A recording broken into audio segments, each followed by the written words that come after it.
Alright, so today we're taking a look at the Athearn Genesis Norfolk Southern SD60E, and it's in a special livery for honoring our veterans, and it's commonly known as the Veterans Unit. But anyways, let's get started here in the front. So this locomotive has a pretty unique color scheme with red on the cab roof, which has an interesting shape to it. There is this bill overhang. Then on top we have the number board 6920, and top-mounted headlights. Then we have the windshield wipers, which is interesting because it has those bars in the middle. Then we have some filler hatches on the sides, grab irons. Then in front of the nose we have the typical Norfolk Southern Thoroughbred horse logo with the stripes on the sides. And the door is actually mounted directly in the middle, which is actually quite uncommon. Usually it's off to the side. It's also interesting the grab iron ladder's all the way off to the edge. And apparently the tool rack is inside, and there is this tiny box. And over here we have a molded in door handle, caution watch your hands, and underneath we have this cool star. Then we got black stanchions and yellow railings, these two blue ditch lights, which does have labels saying use only 76 volt lamps. Then down below we have this red pilot, an MU cable with this silver bit in the middle, the standard McHenry coupler, MU hoses on the sides, train line hose, and whatever this red thing is. I'm not sure what it is exactly, and the tips of the coupler cut lever are painted yellow, and there's a plow at the bottom. Then if we go onto the side, where we have the step wheel with 4 steps, and you can see it gets smaller as it goes up, and this step is way thinner than the other ones, and it's also made of see-through etched metal. Then on the side we have the wind deflectors, which is on both sides, and it is interesting that it's actually clear on top. And there's a sunshade above the window, which it does have an interior inside. We have the control stand with some brown seats. Then over here it says the road number, SD60E, this tiny orange light, and the American flag, which is nicely printed. Then we have the white sill, these 3 vents with a label, and underneath we have a 3-axle truck, pretty nicely detailed, and to the side we have an E-bell, painted solid black, and next to that we have some fuel tank details, some kind of printing here, fuel cutoff switch, and the fuel fill. And there also is a digital fuel gauge. Then behind the cab we have these 2 vents for the dynamic brakes and the central air intake. And actually I was quite surprised on how much it sticks out. It is actually quite bulky.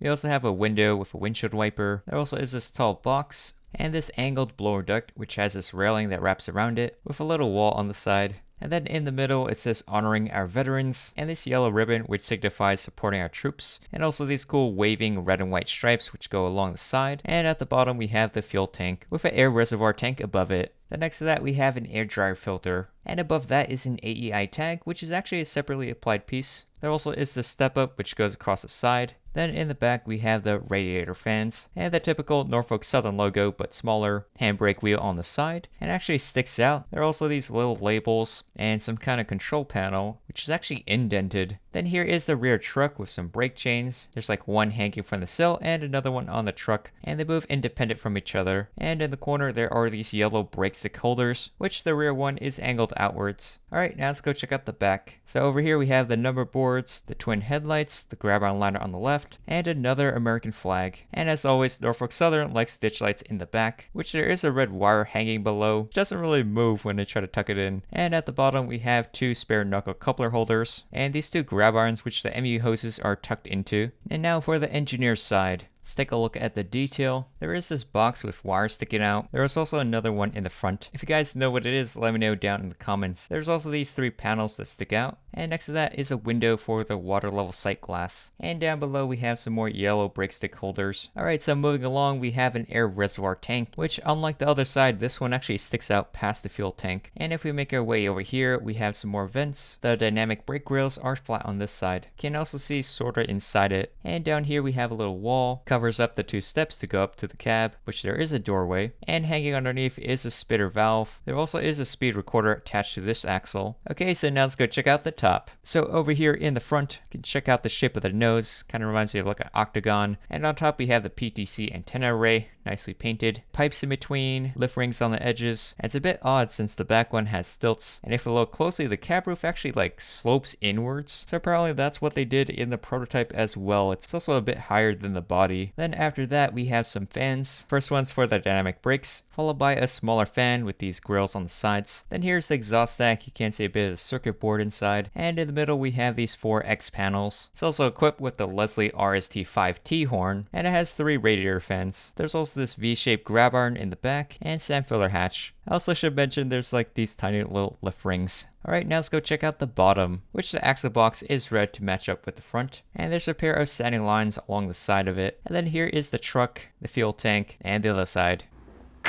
Alright, so I brought in another locomotive. This is the Athearn Union Pacific SD70M, and I think this is the most similar locomotive that I have to the SD60E, which is newer since it's a rebuild. So in the front, you can see they're really different. Obviously, if you look here, this one has the bill and these barred windshield wipers, while the SD70M is more normal, but it does have teardrop windows. Both locomotives have top-mounted headlights, but the SD60E doesn't have that cover at the bottom, probably because it already has that visor which blocks the light. It also has these see-through wind deflectors, which is kind of weird. Normally it's a solid piece mirror. It's also unique that the nose door is directly in the middle of the cab. Typically it's off to the side with a ladder next to it, not on the very edge, which is pretty different from every wide-nose locomotive that I have, with the exception of the Santa Fe F3, which does have a centered nose door, but it was built in the 1940s. And by the way, the SD70M, this is an older Athearn model, so if you look at the train line hose, you can see the SD60E has a drop in it and it's much lower.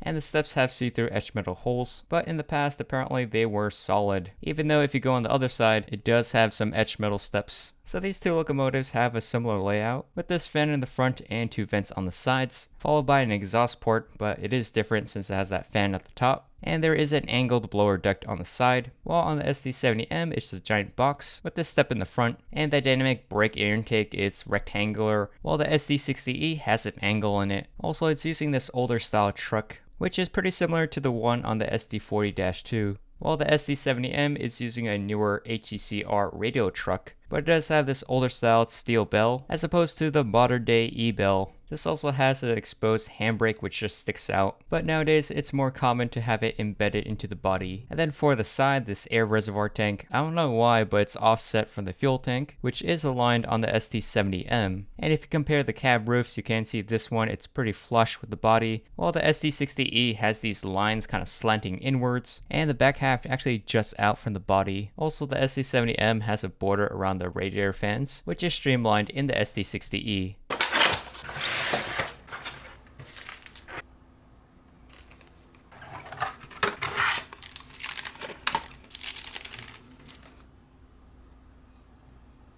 So I also picked up this tangent scale model's BNSF Trinity covered hopper. Comes in this nice oxide red livery, pretty bright, and it's an older Pullman-Standard design with the ribbed sides, but it does come with the modern BNSF swoosh logo. Alright, so on the end we have a nice frame, a ladder on the left, there's some nice printing with the car number in the corner, a warning that there's no side ladder, and some more printing underneath. It's also interesting, the frame is actually a bit asymmetrical off to the side, and from above you can see there is an etched metal footplate, and it's using this Katy metal knuckle coupler. There also is this black train line hose to the side, and coupler cut lever, and some pipe work inside. And then from the side you can see there's a lot of printed detail, which is pretty legible. There also are conspicuity stripes, and in the corner we have a stirrup step painted white. They have the 3 points of contact rule printed, along with a stencil on the truck. And at the bottom we have 3 bays, some printing and detail. There also is warnings about the vibrator, and then at the end of the car we have the BNSF swoosh logo. It is interesting the AI tag is angled downwards.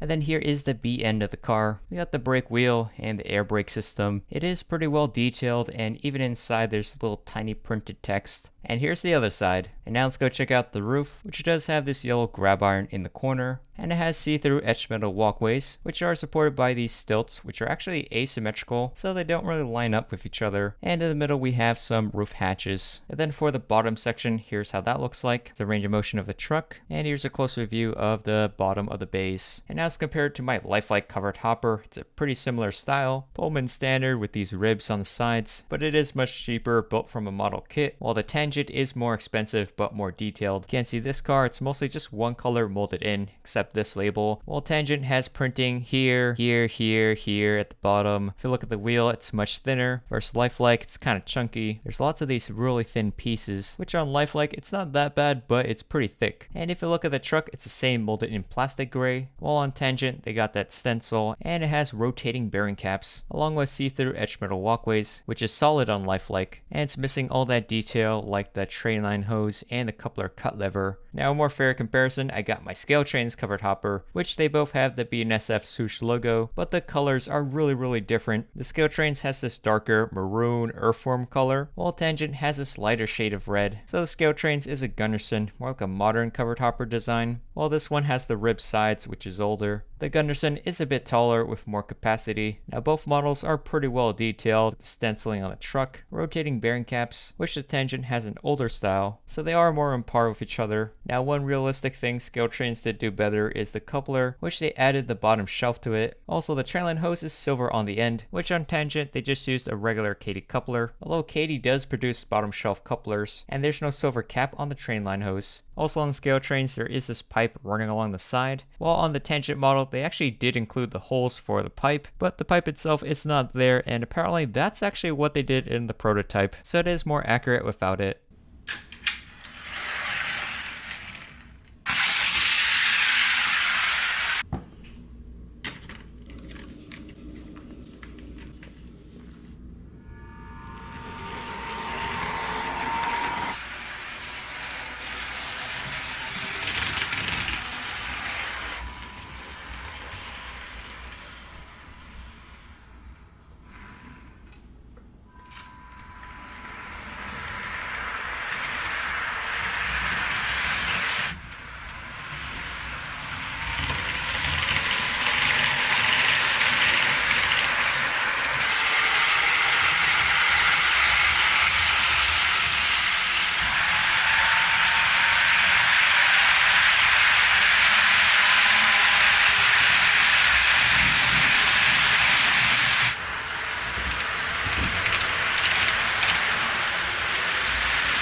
So for my final thoughts, the Athearn Genesis Norfolk Southern SD60E Veterans Unit, it's a pretty cool locomotive. I really like the paint scheme where the colors really pop. It's also unique being a rebuild of the SD60, so it has that door in the middle, the bill on the cab so it looks like it's wearing a hat, the angled blower duct, the wind deflectors are see-through, it has bar windshield wipers, and the trainline hose has a drop in it. Also, the cab roof isn't aligned with the body, which I didn't realize up until now until getting this model, so it's definitely highly detailed. If I had to nitpick though, one of the number boards is slightly crooked, and something's off with the door handle and the warning label. They have a big gap when they should be on top of each other, and also they didn't paint the white foley around the door hinge. But these are extremely minor issues. Overall, I think it's a great locomotive. Now for the tangent scale model's BNSF covered hopper, I like that it's an older style hopper but still has that modern BNSF swoosh logo, and the color is pretty bright compared to the ScaleTrains BNSF hopper. Maybe it should be a tad bit darker to be more accurate, but I think it looks nice with a vibrant color. It's also well detailed with tiny legible printing, rotating bearing caps, the air brake system, thin grab irons, see-through etched metal walkways. It is pretty expensive for a hopper, but it is on par with ScaleTrains and Athearn Genesis. But yeah, I hope you guys enjoyed the video. If you do, hit the like button. Let me know what you guys think in the comment section down below. Subscribe if you hadn't already, and I'll see you guys in the next one. Bye.